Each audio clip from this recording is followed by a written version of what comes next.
stage reenacting that is fabulous. It really is. Yeah, and you started on Monday, didn't you, this week?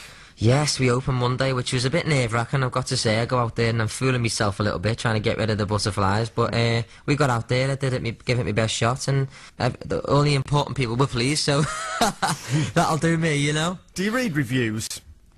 I don't, actually. I find there's no need to, really. As long as I'm enjoying myself, having a good time, that's all that matters, you know.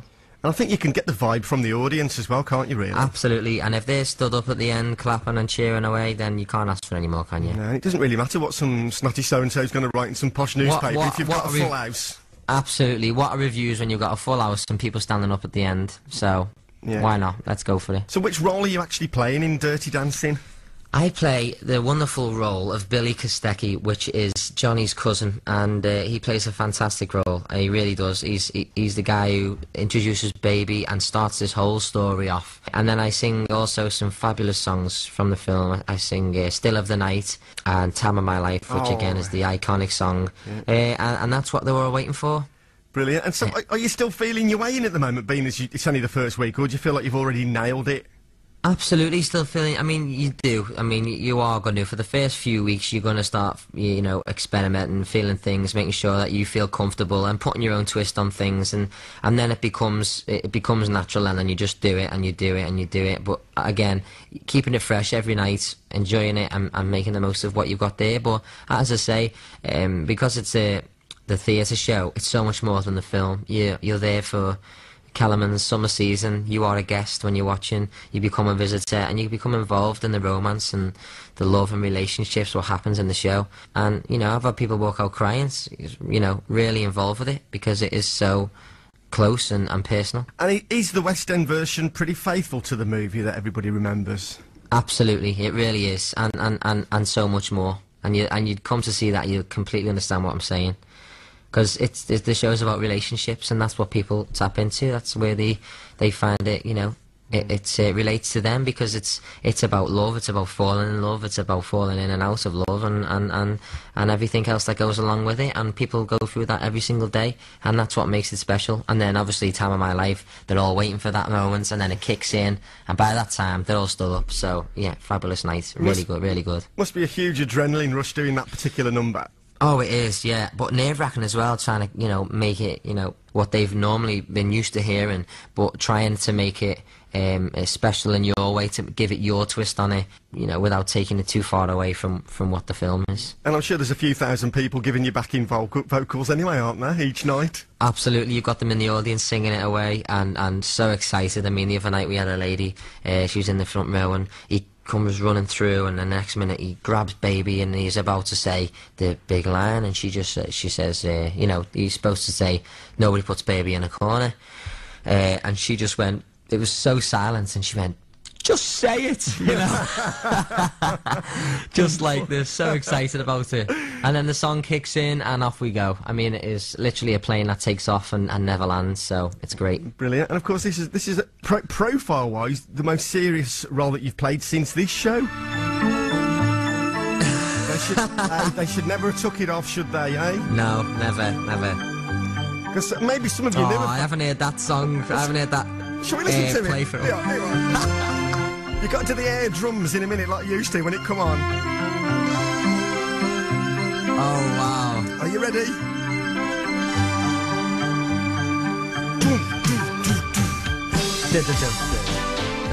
Wonderful stuff.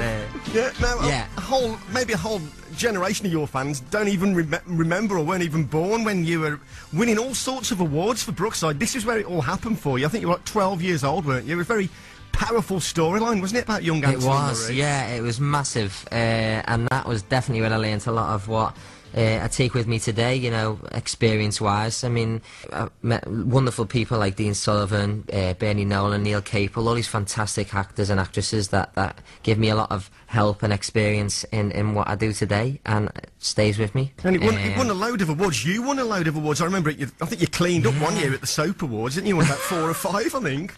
Well, all in all, I think I've got about 4 awards at home, all on the mantelpiece, what my mum keeps polishing for me. But yeah, it was a fantastic time, and being that young and having that accolade, I mean, it was it was hard to believe at the time, and then the next day going back into school for your maths tests, you know. It was so surreal, but now you look back, it was a fantastic time, and what a year.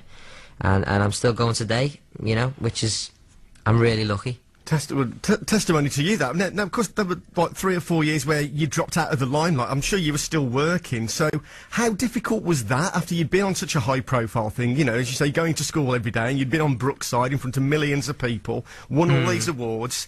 How difficult was it then to drop back relatively into, not obscurity, but not far from it? Well, it was important for me, I think, when I finished Brookside. I didn't have much work on at all. Until I was a little bit older, but I got to do my school. I left school, I got to, you know, go out and have a laugh with the lads in the park playing footy, and then I'd go to college, and I went to dance college. I was there for 2 years, training every single day, you know, 2 hours of ballet and then 2 hours of jazz, all different types of dance, just training and training and training and getting that experience behind me, and I'm finding myself and who I am. And that was the most important thing, because I think when you are in work so young and it carries on and that's all you ever know, I think you lose yourself a little bit and you become the person that you perceive to be. And obviously now, when I was 17, 16, 15, you grow up and you know yourself and you become your own person. And I was just desperate for work. I was desperate to get back out there. My big chance was the X Factor, and I went for it, and I've never looked back. So for me, it was a fantastic show to showcase what I love to do and always had a passion for, and now it's my career, my job, and I can't ask for any more. Absolutely, and of course, when you get the success, well-documented X Factor second time round, you know, #1 album as well, I suppose you can almost, you can appreciate it a bit more then as well, can't you, really? Yeah, and now I look back, I appreciate it even more so. You know, I think, wow, I was literally 17 and I went to LA. I had Frank Sinatra's original microphone. I had a 62-piece orchestra in Capitol Studios in LA. I was there for 3 months, and you know, I was recording songs that have been my life growing up, like my dad playing it in the kitchen. Next minute I'm recording one of them in LA. I mean, it was so surreal, and, you know, a #1 album. I mean, I couldn't believe it. Couldn't believe it. And the fans backed me up and kept me going strong and still follow me today, so I can't thank them enough, because without them, you're nothing really, are you? You've got to say hello to me mum, Pauline, because she's your biggest fan since Dancing on Ice, and she's listening this afternoon. Pauline, love you, babes. Keep it going. Hey, you don't know how many brownie points I'm going to get for that, Ray. So will your roast be cooked on Sunday? Absolutely. So good. The dance, you have to come round. Save us a Yorkshire pudding, will you? You'll get more than one Yorkshire pudding if you come round now. Now, awesome. Obviously, the Dancing on Ice thing as well, then, as I said, that again propelled you right back into millions of people's front rooms for months. And then that led to Grease, and was this all a means to an end, the musical theatre, which Grease, now is this always where you eventually wanted to end up doing this? Oh, absolutely. Theatre for me is a gift, because people are coming to see a show that you're involved in, and when it feels right, and you know, there's nothing better for me than a live audience. You feel the reaction straight away. There's no rehearsals when the show's on. That's it. You get the one chance to do it. There's no stop, cut, you know, replay, record, whatever. That's it. And that's what's so great for me, and I really, really enjoy that. But I also enjoy recording, and one day I will have another album out at some point. It's just timing and getting the right people behind me. For now, I'm in a wonderful show that I'm loving, and hopefully in for the foreseeable future. So keep your fingers crossed and keep the luck going, I suppose. Well, the reviews are absolutely fantastic, even though you ain't read them. And it's Dirty Dancing at the Aldwych Theatre in the West End. And Ray, thanks ever so much. Pleasure to talk to you this afternoon. Thanks for saying hello to me mum as well. My pleasure. And finally, you mentioned that you'd like to go back and make another album. Would another soap be on the agenda at some point in the future as well? Would you fancy looking at that? I don't know, I suppose it will be a bit of fun, yeah, absolutely, why not? You know, again, work for me is as long as I'm working, I'm happy. So, you know, whatever comes along, if it's meant for me, it won't pass me by. I can see you as Shane Ritchie's love child in EastEnders when he comes back.